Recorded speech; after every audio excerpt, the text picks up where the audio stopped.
The faces of 10-year-old murderers. Tonight, the first new pictures of Thompson and Venables, new revelations about their years in custody, and threats to hunt them down if they're released.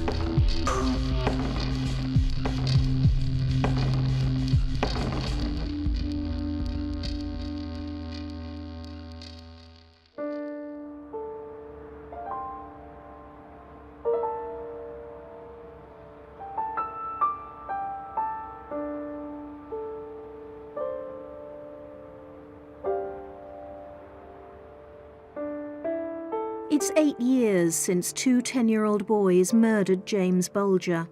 The anger is still there. I am fully and utterly in favour of doing anything to keep those lunatics, those evil, wicked, vile people into prison, Thompson and Venables. I don't think they have been punished in any shape or form.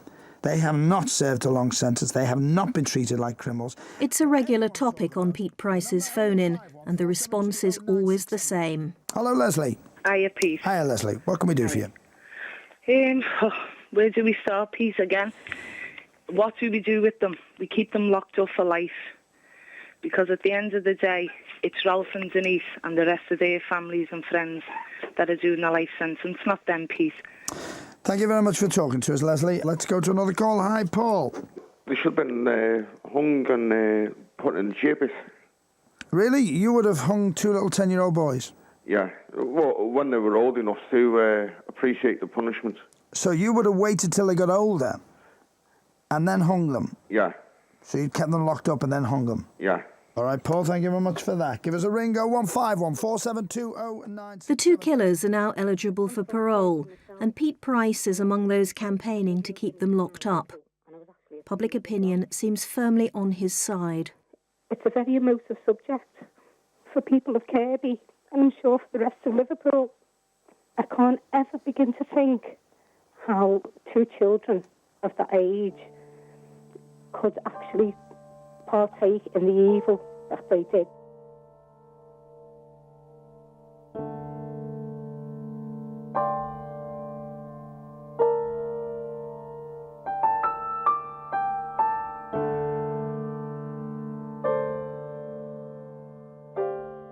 These pictures of Robert Thompson and John Venables have never been seen before. Taken at the time they were charged, they're also the last pictures you're allowed to see. A court order means more recent ones can't be shown. We can't speak to anyone involved in their care or custody or say where they're held. The legal restrictions mean very little hard information has ever emerged about Thompson and Venables in the last 8 years. Recently, the Lord Chief Justice said they'd made remarkable progress. But how do we know? How has the system dealt with 10-year-old murderers? What treatment have they had? Are they still dangerous? Up until now, we've only heard from those who want to keep them locked up for life. So tonight, we take a deeper look at their time in custody. And some of what we've found is so controversial, it's not surprising it's been kept quiet.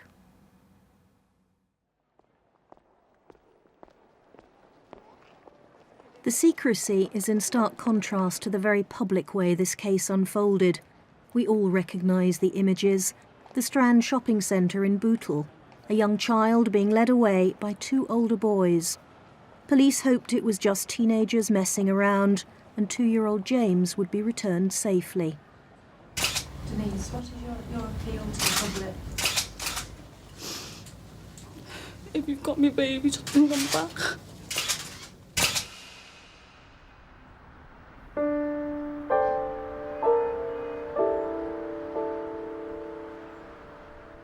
For 2 days, the hunt for James dominated the news, and it seemed the whole country shared the Bulger's anguish. Then a group of boys playing on the railway line found a child's body. James had been cut in half by a train. Well, it was fairly obvious that from the pattern of injuries that he hadn't been killed by the train. I mean, been run over by the train, but he had a lot of head injuries, so we weren't dealing with a train death.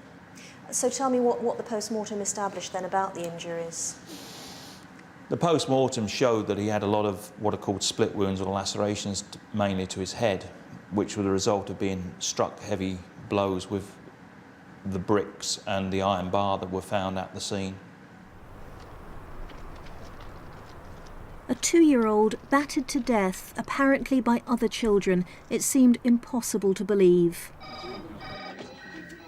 Over the next few days, about 60 youngsters were questioned. Then police were tipped off about 2 younger boys truanting from school when James went missing. So when they said 10-year-old boys, you think, oh well, it's got to be done.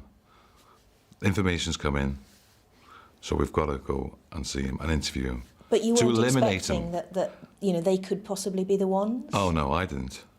I don't think the other detectives did as well. Phil Roberts led the team that arrested Robert Thompson. He lived a few hundred yards from where James's body had been found. Robert came down. He was neat, tidy, clean, ready for school. So I thought, oh well, I've got to tell him. So I sat him down on the sofa. I went down on my knees, sort of eye-to-eye contact. Said, Robert, I'm here because of Jamie's murder. He says, yeah, no. She said, but we've been told that you might be involved in it. Then he started sort of panicking, sort of crying, but not crying with tears, just no tears, but crying. He was afraid more than anything.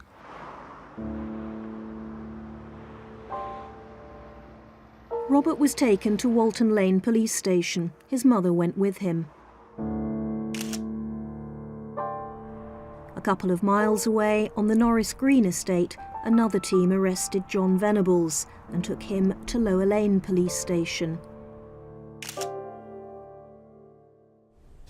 The first thing I noticed about John is that he looked far younger than the 10 years that he was in actual fact. He looked like an 8-year-old. Little cherubic, angelic-looking face, supported by his mum, who was a nice, polite person. Would never have dreamt that he could be capable of a crime like this. Robert was just remarkably young. That would be the first thing that struck you. He was younger, perhaps, than anybody you'd ever seen in a custodial setting before, let alone the seriousness of the offence. He was just so small. He was clearly very vulnerable. That's the clearest memory I have of it, just seeing someone so small, so young, in amongst so many adults in such a difficult situation.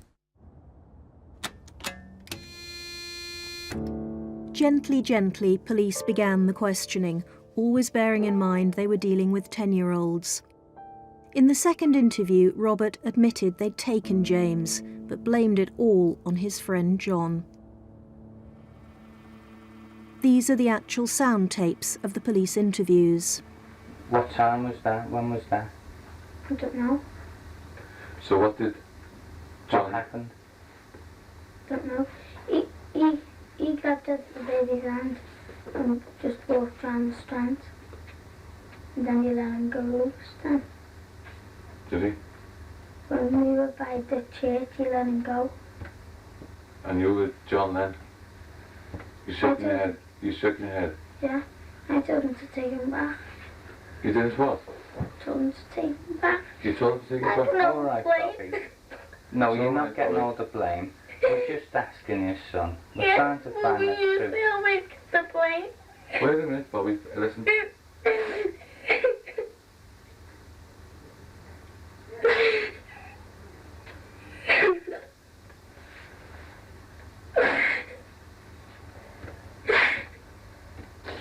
Just calm yourself down for a minute, okay? You all right? Yeah. It was like pulling teeth. Everything was coming slowly. And you had to have a lot of patience to interview a guy, you saw a young boy like that. You had to do everything slowly. Once you abstracted one tooth, yes, great. Forgot that. You knew that it was difficult to get the next step. Because everything was, during an interview, step by step by step. He'd lie, admit, lie, admit, lie, admit. The other team was having an even harder time with John Venables. For the first 4 interviews, he lied. He was never even in the Strand. So halfway through the second day, police told him Robert had already admitted they were both there. And suddenly there was silence, and he said, "Yes, we were in the Strand. But honestly, Mum, we never grabbed a kid," and there was the most terrible wailing, and he jumped out of his seat, very tactile boy, and he hugged the police officers, and he hugged his mum, and he was screaming and crying. "We didn't harm a child, we never grabbed a kid, Mum." And that was the first, and I thought, oh my God, if this is the first of many breaches of the dam, we're going to be submerged.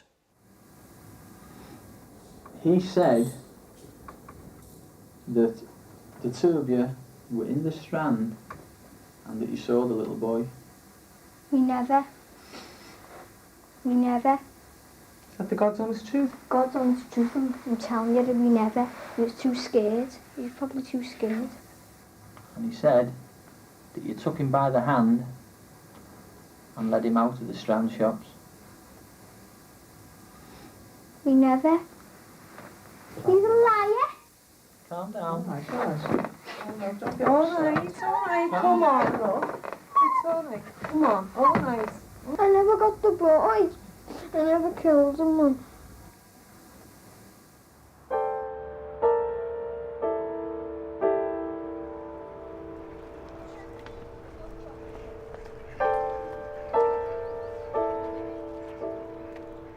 But slowly the appalling truth began to emerge. From the Strand, they'd walked James up to the nearby canal. Robert made the child kneel and look in the water, hoping he'd fall in and drown. And earlier in the day, they'd tried to snatch another young boy, but his mother had caught them just in time.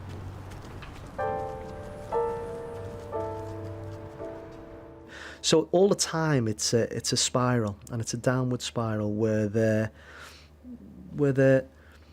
desire to actually increase the severity of their wrongdoing gets higher and higher and higher, and they seem to be at some point on a point of no return.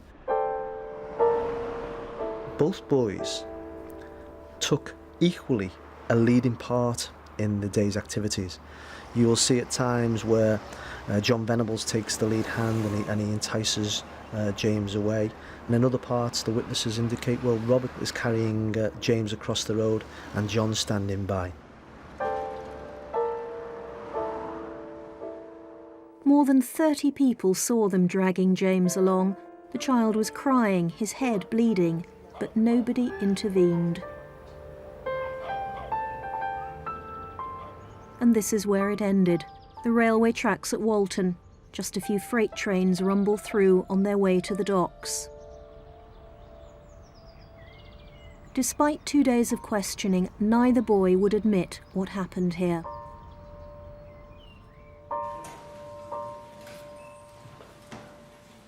The breakthrough came with John Venables. Police thought he wouldn't tell the truth because he was frightened of his parents' reaction. So between interviews, Susan Venables told her son they'd love him whatever he'd done. And then he made what were the first admissions, and it was, yeah, okay, I killed the baby, I'm very sorry. Can you tell his mum I'm sorry, I think he said. And then from then he made certain admissions, well, certainly that he was present and inflicted some of the injuries caused on James. He took him on the railway track and started throwing bricks at him. Why did he throw bricks at him? No. Did it make him fall over? No. So he's saying he threw the same house brick at him, full in the face, and he didn't fall over? Yeah, he did fall over. And he just kept on getting back up again. He wouldn't stay down. What was he saying while he was doing all this? He was saying, stay down, you stupid dick, and all that. Why did he want him to stay down? I don't know. Wanted him dead, probably. Back at Walton Lane, Robert Thompson denied taking any part in the killing. However, there was strong forensic evidence that he'd kicked James in the face.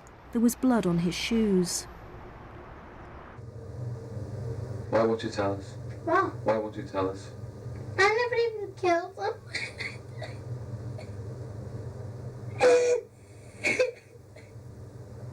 Bobby? What? Come on now. You'll be over in a few minutes if you just tell him the truth. Chance to a break in his face. Don't know. Right. Try and stop. Right. We're getting there, aren't we? We're getting to the truth now. Yeah, well, I'm going to end up getting out the blame because I've got blood on me.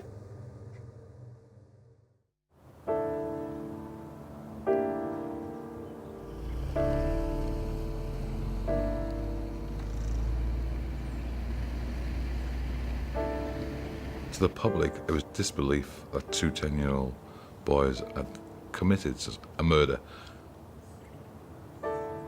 To us, it was relief, and it was dismay, really, that two 10-year-old boys could be so violent towards a young child.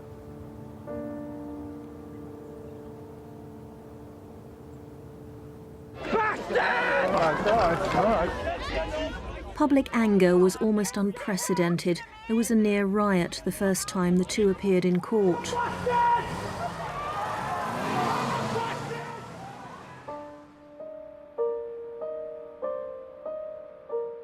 Nine months after the killing, a formal Crown Court trial. The accused, known only as A and B. Back in 1993, the law assumed that a child of between 10 and 14 didn't always know right from wrong. The prosecution had to prove they did. So the trial hinged not on whether they killed James, there was never much doubt about that, but whether they fully understood that taking him away from his mother and battering him to death was seriously wrong. That was all the legal system needed to know. The jury found them guilty of murder, and for juveniles there's only one sentence: to be detained during Her Majesty's pleasure. The judge then made a decision which has become a major factor in this case. He identified the boys. Their school photographs are now recognised by almost everyone in the country.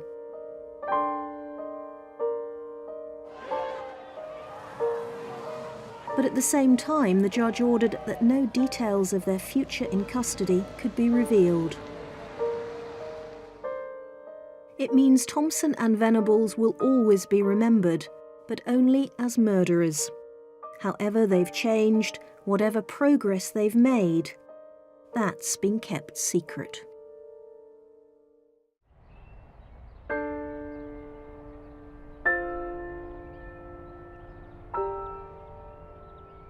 St Mary's Church of England Primary School in Liverpool.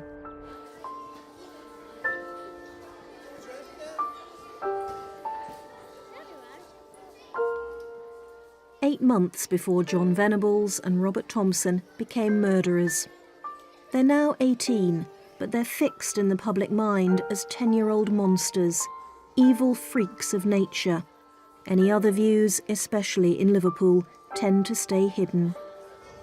I didn't look upon Robert as being evil. You know, as in my eyes and what I seen of Robert, he was a normal little boy that got up to mischievous things like every other little boy. Her son was also at St Mary's, one of Robert's few friends. Much of the time, the pair of them truanted. I used to take him to school. I'd put him in one gate and he'd sneak out the other gate without me knowing. I then found out that they used to go to the shops, pinch biscuits and sweets, and they had a den, but I don't know where the den was. And they also played on the railway track. She knew her son was out of control, but didn't know what to do about it. At times, the boys roamed around until after midnight. I just couldn't find him. I used to walk the streets looking for him, and, you know, I just couldn't find him anyway. I was worried, but I didn't inform the police because I thought if I inform the police, then the welfare come on your back, and before you know it, that's it. So, you know, I just sort of, you know, plodded on and just hoped that he was all right.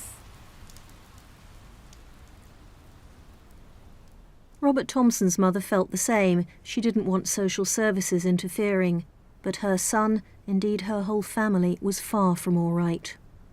I think ironically that the Roberts family were emerging from a terrible period of chaos, but it was too late for Robert. Robert's father had left the home about 4 years earlier, amid great drama and trauma. His mother was drinking heavily at that time. Robert was the fifth of 6 children, and I think there was quite a lot of bullying going down the ages, and Robert was kind of at the bottom of the pile. A family which was desperate for help. It was fragile, it was damaged, it was vulnerable. You have a 10-year-old boy at his primary school with just on half of his education missing because of truant. It was apparent that nothing formally had been done about that.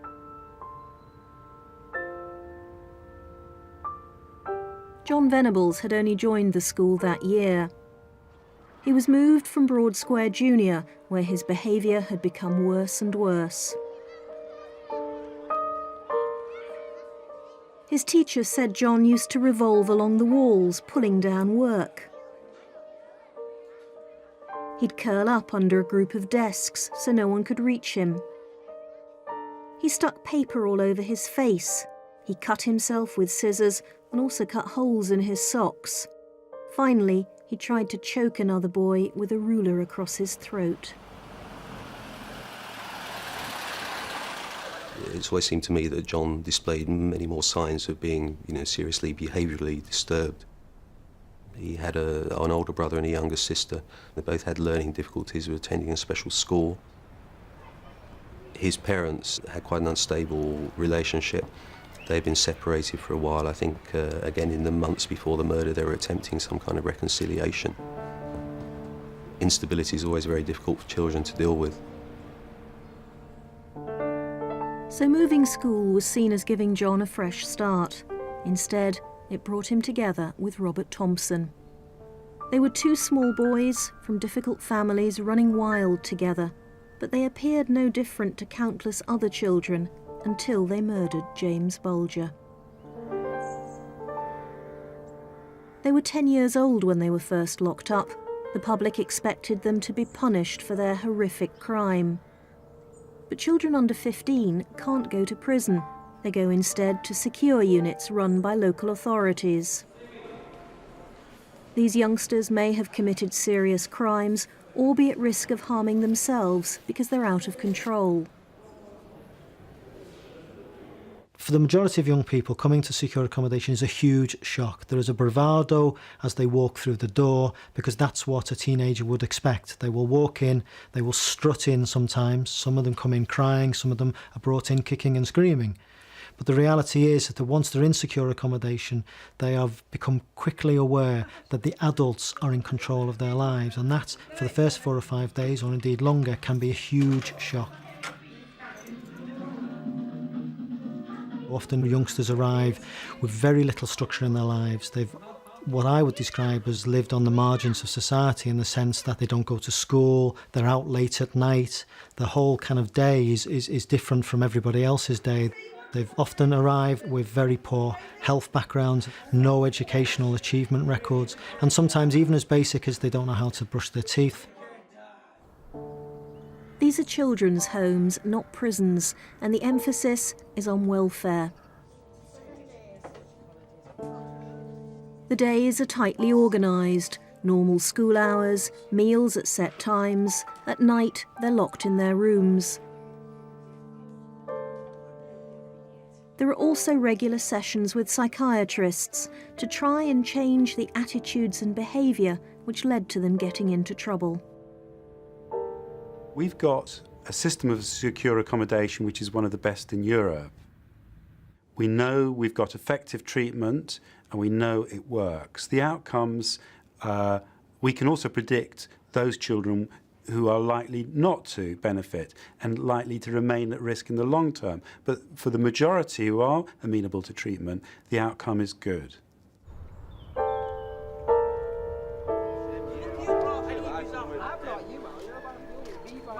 Don't look at me like you. You got a lie? Leon McEwen was 13 when he was sentenced to 5 years for arson. He ended up in the same secure unit as Robert Thompson. Leon knew who he was, although it was never discussed. I had an idea because I read the papers and listened to the news and that, so I didn't really want to hear it, what he did from his mouth, because I just thought it was sick.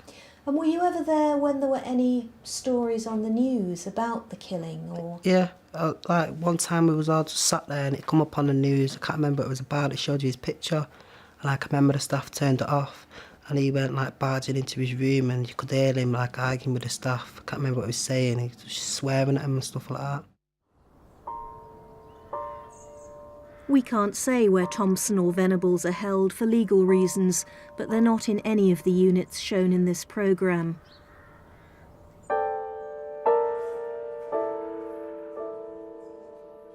The regime in all of them is similar. Thompson, like everyone else, has his own room. His room was probably like the packed one out of the whole unit because he was there so long. We had like Liverpool posters. They had like pictures with like lava painted like matchstick people and stuff like that. And he had like a Liverpool duvet. Just had a foot spa in his room, and like if he was lending the PC from education, he used to have that in his room as well to do his work on.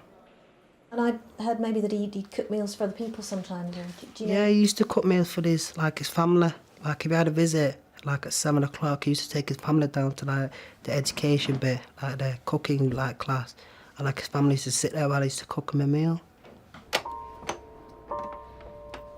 All these revelations will undoubtedly add to the outrage in Liverpool, where people already feel James Bulger's killers have been pampered, not punished. Certainly the facilities in secure units are excellent, but keeping children locked up like this is expensive.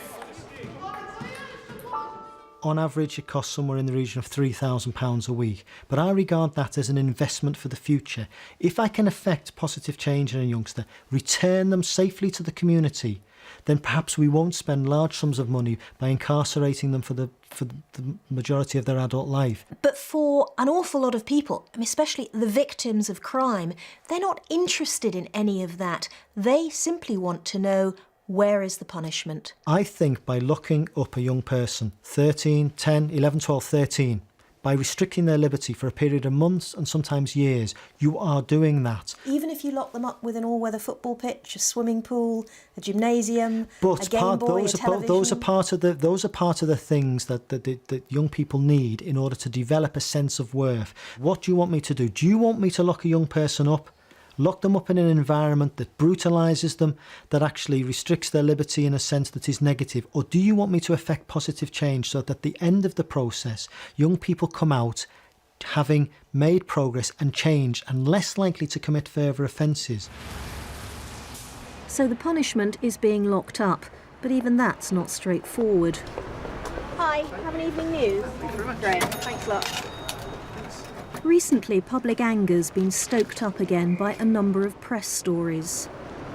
Oh, OK, so this is Venables, and it's saying that he's been released several times from his secure unit with his father to go to Old Trafford. And they're saying that he's also allowed out once a week to play football against teams of local schoolboys who don't know his identity. Stories started appearing as soon as it became clear the killers were eligible for parole this summer. Robert Thompson has apparently been to a Manchester shopping centre, but we've discovered he's been shopping quite often. In fact, he's been coming out for years. It's called mobility. Mobility is time out of the secure unit and can take a number of forms. In the unit that I manage, mobility is always supervised by at least one member of my staff team, and that will in a typical young person will start with a small amount of mobility and perhaps build up to more extensive mobility. Its purpose is to prepare young people from moving from a very enclosed, secure environment back into the community, so will take place in the latter stages of their sentence. But according to our research, Robert Thompson got his first taste of freedom little over a year into his sentence. This is Rivington Pike in Lancashire. Early in 1995, Robert came here for a long walk, supervised by staff from the unit. Like all mobility, it had to be specifically approved in advance by the Home Office. And this was just the beginning of regular trips out, which until now have been kept absolutely secret.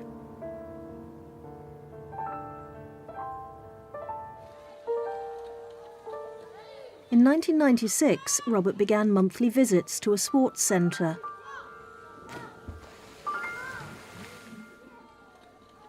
I just used to go swimming with the staff, then come back about 3 hours later. Just use the staff, you say, oh, we went swimming at the McDonald's or whatever. I used to know we went out because like I used to say to the staff, oh, where have you been? And he'd say, oh, been to this shopping centre with him, stuff like that. Or to the park with him or wherever. Robert also likes going to garden centres, and it's not unusual now for him to leave the unit at least once a week. According to our investigation, he's been all over northern England. From Sellafield in Cumbria down to Jodrell Bank in Cheshire. He's had days out in Chester and in York. Over the years, Robert Thompson's trips have got longer and further afield, in line with standard policy on mobility. Sometimes it can involve simply starting off with perhaps an hour out of the unit and having a walk in a local park, moving up to perhaps going to following some educational type programme where they might go to a local museum to complete work that they've been undertaking education, perhaps to a local shopping centre to buy the clothes that they need from the money that they're allowed. And that's about that's about preparing them for a return into the community. It's about promoting independent skills. It's about allowing them just to handle some kind of money.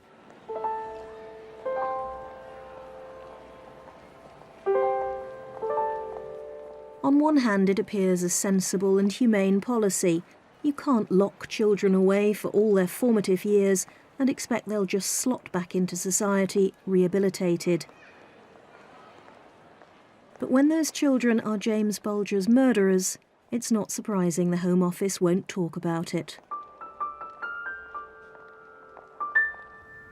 Is there a real sensitivity about discussing mobility? It sounds like the government, the Home Office, they would really rather people didn't talk about this. They really don't want people to know exactly what's going on. Well, I'm sure that the government and the Home Office have very real security concerns when it comes to discussing mobility, particularly the detail of mobility in these individual cases.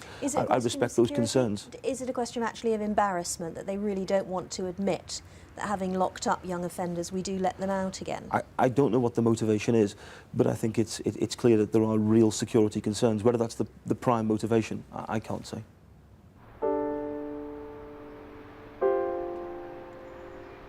In the end, the only justification for this policy of welfare rather than punishment will be, has it worked?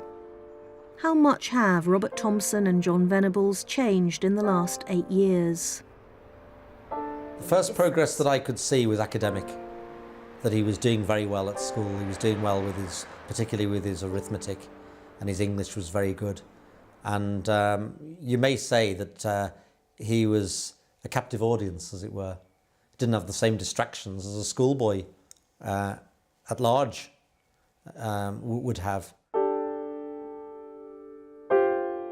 Robert Thompson has also caught up on his education. We've discovered he's taken GCSEs in English, maths, history, science and textiles, and he's since gone on to pass A-levels. Last year, the Lord Chief Justice said the killers had now served enough time to punish them. They shouldn't be sent to the harsher environment of a young offenders institute, because that would undo all the good work that's changed them almost beyond recognition.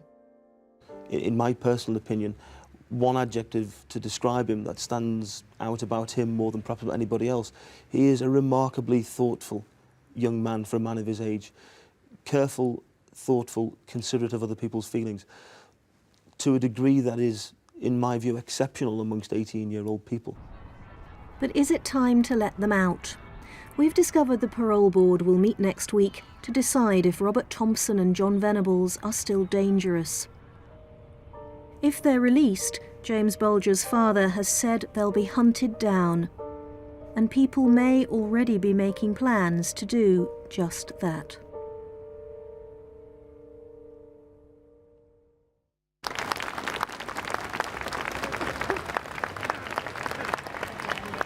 Ladies and gentlemen, thank you once again for coming out. I'm angry, and I'm here today because I think they're taking the mickey out of us. You're here with children today. DJ Pete Price is among several well-known Merseysiders who support the Justice for James campaign. The aim is to keep Thompson and Venables locked up. Little bits of information are being fed out. How can they say that these two boys have been punished?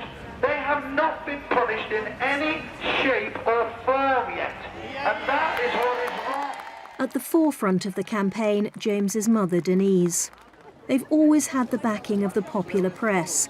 That's helped by the fact that another organiser, Chris Johnson, runs a news agency in Liverpool. He's also Denise's press agent. Walk a bit slower. I thought you were going down the aisle. They know time is running out. The killers could be released this summer. The campaign to stop that is picking up pace. They shouldn't be allowed out, should they? They knew what they were doing. 10-year-olds all here now know what's good and what's bad, so they shouldn't be allowed out. Do you not accept that maybe in 8 years and with a lot of professional help they might have changed? No. They'll always be bad, won't they? Always. I think justice hasn't been served with them. So I think they need to go in the big jail. Because I think they're being treated with cotton wool at the moment. You can't be giving this example that if you go out and horribly murder a child or somebody, then you'll get the education that you should have got anyway, and then you'll get all of these things set up for you in life to make it easy for you. It shouldn't be about them coming out. I think my main concern is that they probably could still be a danger, and certainly people who commit illegal crimes, at what stage do you believe that they won't reoffend?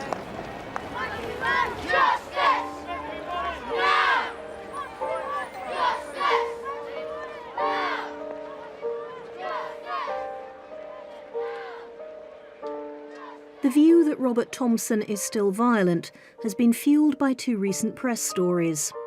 An official-looking report describing a fight was in fact a complete forgery, which Scotland Yard is now investigating. There never was a fight.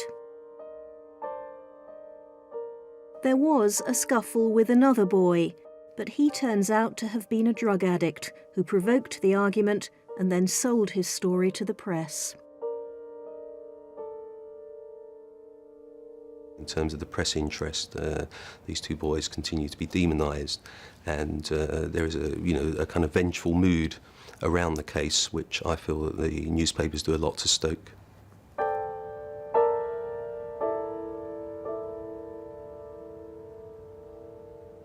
I've always felt that people needed to put those two boys out of the frame of human reference, that it was so difficult to imagine any child of ours committing such a crime that people had to kind of describe them as evil, to dismiss them almost, and that there was a need for them to be demonised. It made us feel better. There's always been talk that they mutilated James and sexually abused him. After 8 years, those rumours have suddenly been spelled out in the press. The injuries described were absolutely horrific. We checked every detail with the pathologist who did the post-mortem, and none of this is true.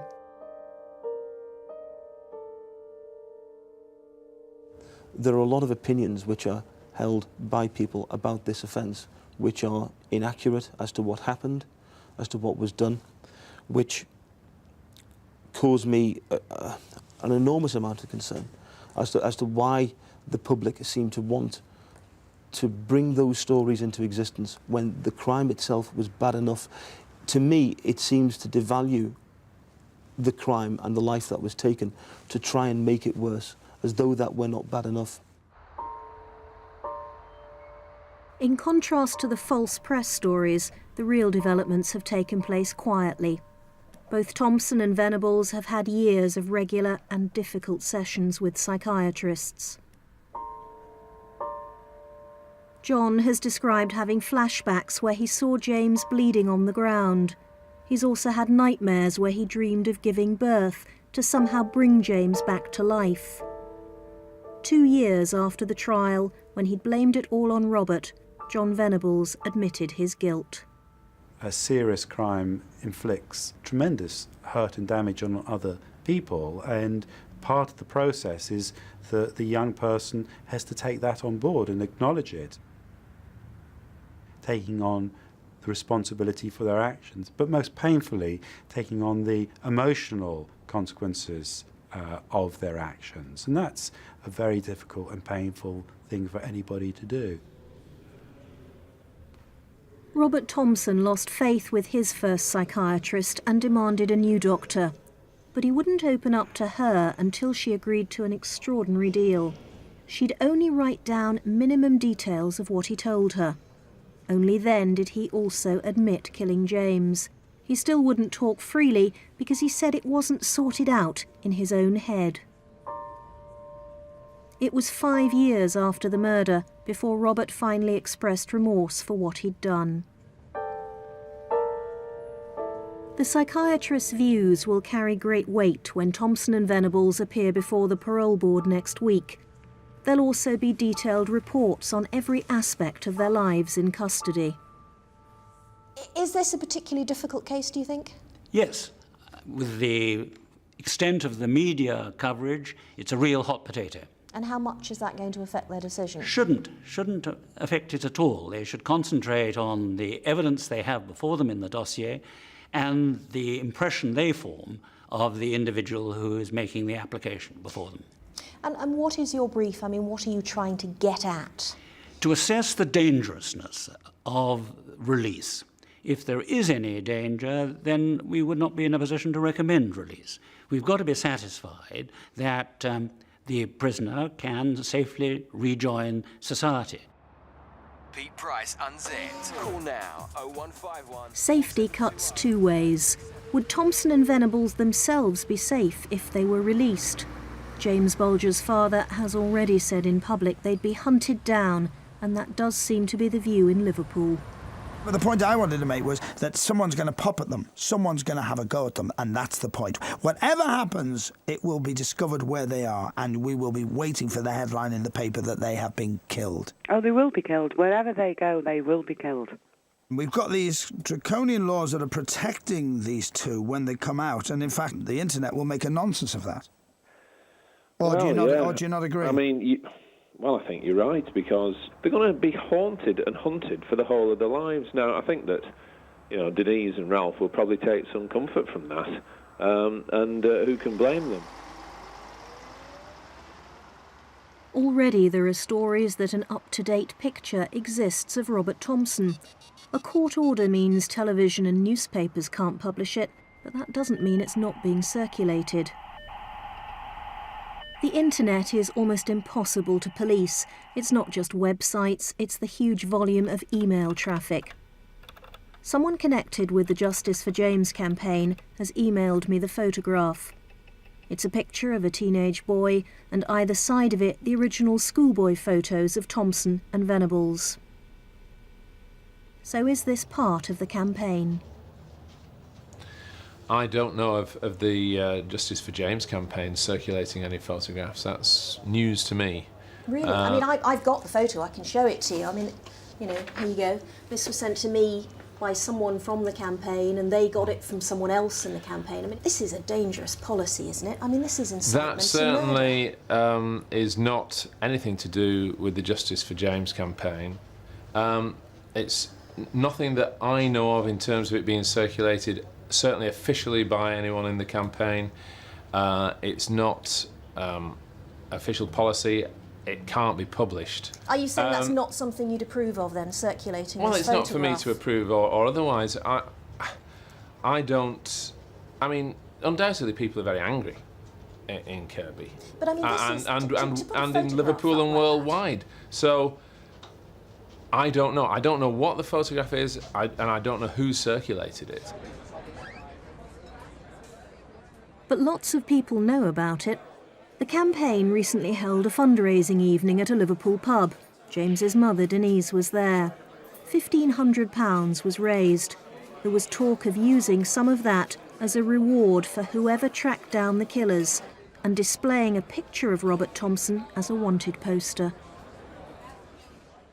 So, I mean, just to clarify, Denise does not want them to be hunted down. She is certainly not encouraging anybody to do that. This photo is, though, I isn't think, it? well, I don't know anything about that. You've just shown it to me, so it's a mystery to me. Will you be saying to people, look, whatever that photograph is, whether or not it's Thompson, stop circulating it, because it's a dangerous thing to start to do? I would have to say to them that they should not circulate it in Britain. Whether they decided that the internet was so big that it couldn't be stopped is a matter for them. I wouldn't seek to tell people what to do. It certainly wouldn't be done by the Justice for James campaign, and it certainly wouldn't be done in this country. If somebody abroad wanted to do it, then we couldn't stop them.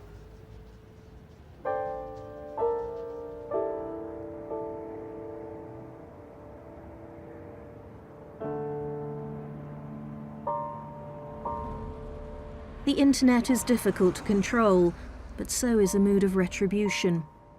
We've discovered other teenagers in custody have already been mistaken for the Bulger killers and beaten up. And a woman in Wales was mistaken for one of their mothers. People threatened to firebomb her home. But is the picture Robert Thompson? Leon spent 2 years locked up with him. So, have a look at that. Is that him? It could be. The eyes and the eyebrows are like his, but it's not that clear. Just the face. You can't be certain? No. Is that because of the quality of the photograph, or, yeah, or what? Can't really see the face more, but the face looks a bit like him, but it's just the body as well. But you can't be 100% certain?